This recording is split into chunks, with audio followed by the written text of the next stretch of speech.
10 बातें जो कृष्ण के जीवन को बनाती है महानतम। जीवन प्रबंधन के लिए सबसे श्रेष्ठ सूत्र। मैनेजमेंट मास्टर कहे या जगत गुरु, गिरधारी कहे या रणछोड़, भगवान कृष्ण के जितने नाम हैं उतनी कहानियाँ। जीवन जीने के तरीके को अगर किसी ने परिभाषित किया है तो वो कृष्ण है। कर्म से होकर परमात्मा तक जाने वाले मार्ग को उन्हीं ने बताया है। संसार से वैराग्य को सिरे से नकारा, कर्म का कोई विकल्प नहीं, ये सिद्ध किया। कृष्ण कहते हैं, मैं हर हाल में आता हूँ, जब पाप और अत्याचार का अंधकार होता है तब भी, जब प्रेम और भक्ति का उजाला होता है तब भी। दोनों ही परिस्थिति में मेरा आना निश्चित है। वैसे तो कृष्ण का संपूर्ण जीवन ही एक प्रबंधन की किताब है, जिसे सैकड़ों हजारों बार कहा सुना जा चुका है। कुरुक्षेत्र में दो सेनाओं के बीच खड़े होकर भारी तनाव के समय कृष्ण ने अर्जुन को जो ज्ञान दिया वो दुनिया का श्रेष्ठतम ज्ञान है। गीता का जन्म युद्ध के मैदान में दो सेनाओं के बीच हुआ।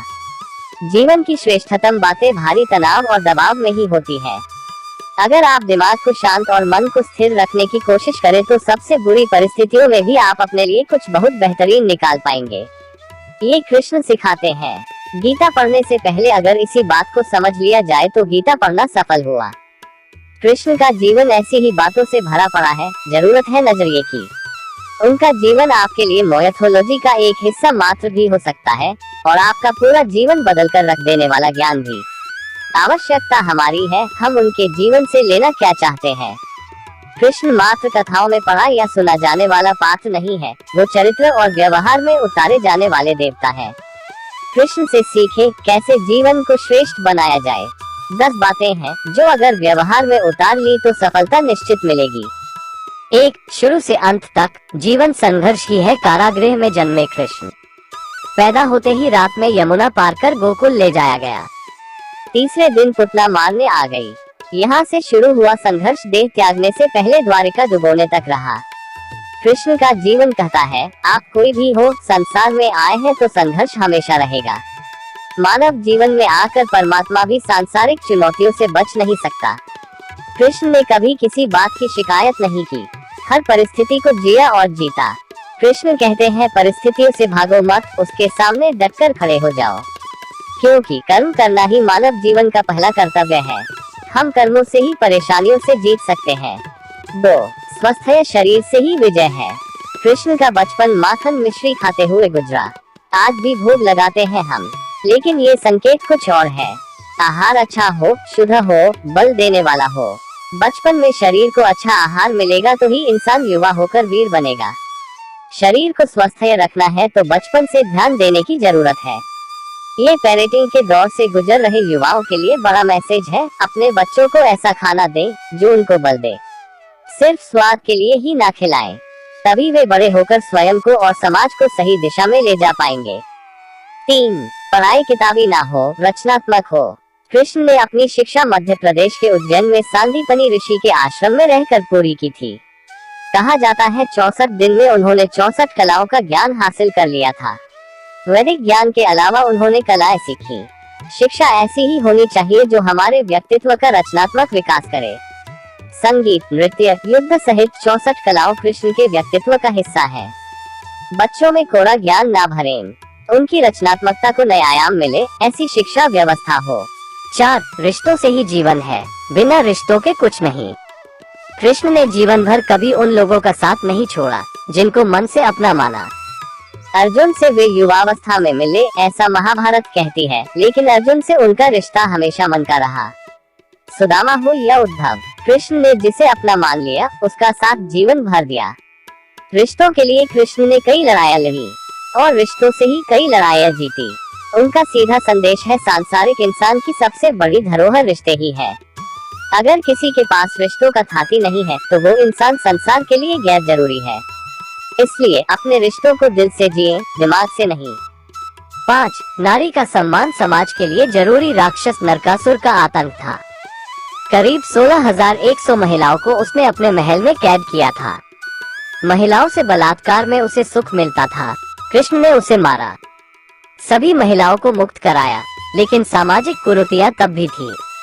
उन महिलाओं को अपनाने वाला कोई नहीं था। खुद उनके घर वालों ने उन्हें दूषित मानकर त्याग दिया। ऐसे में कृष्ण आगे आए, सभी 16,100 महिलाओं को अपनी पत्नी का दर्जा दिया। समाज में उन्हें सम्मान के साथ रहने के लिए स्थान दिलाया। कृष्ण ने हमेशा नारी को शक्ति बताया, उसके सम्मान के लिए तत्पर रहे। पूरी महाभारत नारी के सम्मान के लिए ही लड़ी गई। आप कृष्ण भक्त हैं तो अपने आसपास की महिलाओं का पूरा सम्मान करें। कृष्ण की कृपा पाने का ये सरलतम मार्ग है। 6. आपके मतभेद अगली पीढ़ी के लिए बाधा न बने। कम ही लोग जानते हैं कि जिस दुर्योधन के खिलाफ कृष्ण ने आजीवन पांडवों का साथ दिया, उसकी मौत का कारण भी कृष्ण की कूटनीति बनी। वो ही दुर्योधन रिश्ते में कृष्ण का समधी भी था। कृष्ण के पुत्र साम्ब ने दुर्योधन की बेटी लक्ष्मणा का अपहरण करके उससे विवाह किया था। क्योंकि लक्ष्मणा साम्ब से विवाह करना चाहती थी, लेकिन दुर्योधन खिलाफ था। साम्ब को कौरवों ने बंदी भी बनाया था।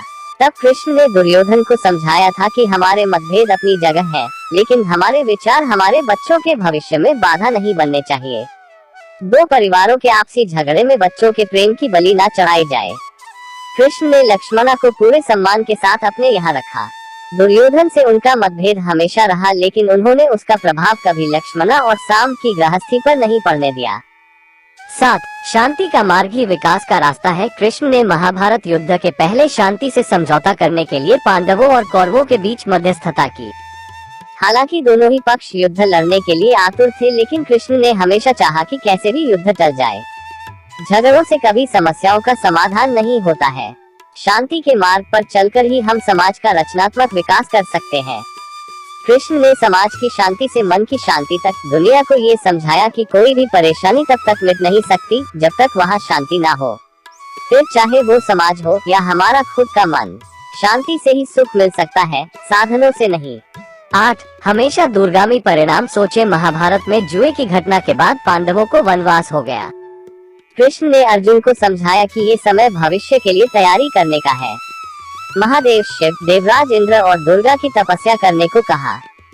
कृष्ण जानते थे कि दुर्योधन को कितना भी समझाया जाए, वो पांडवों को कभी उनका राज्य नहीं लौटाएगा। तब शक्ति और सामर्थ्य की जरूरत होगी। कर्ण के कुंडल कवच पांडवों की जीत में आड़े आएंगे, ये भी वे जानते थे। उन्होंने हर चीज पर बहुत दूरगामी सोच रखी। कोई भी फैसला तात्कालिक आवेश में नहीं लिया। हर चीज के लिए आने वाली पीढ़ियों तक का सोचा। यही सोच समाज का निर्माण करती है। 9. हर परिस्थिति में मन शांत और दिमाग स्थिर रहे। पांडवों के राजसूय यज्ञ में शिशुपाल कृष्ण को अपशब्द कहता रहा। छोटा भाई था, लेकिन मर्यादाएं तोड़ दी। पूरी सभा चकित थी, कुछ क्रोधित भी थे, लेकिन कृष्ण शांत थे, मुस्कुरा रहे थे। शांति दूत बनकर गए तो दुर्योधन ने अपमान किया। कृष्ण शांत रहे। अगर हमारा दिमाग स्थिर है, मन शांत है, तभी हम कोई सही निर्णय ले पाएंगे। आवेश में हमेशा हादसे होते हैं, ये कृष्ण सिखाते हैं। विपरीत परिस्थितियों में भी कभी विचलित नहीं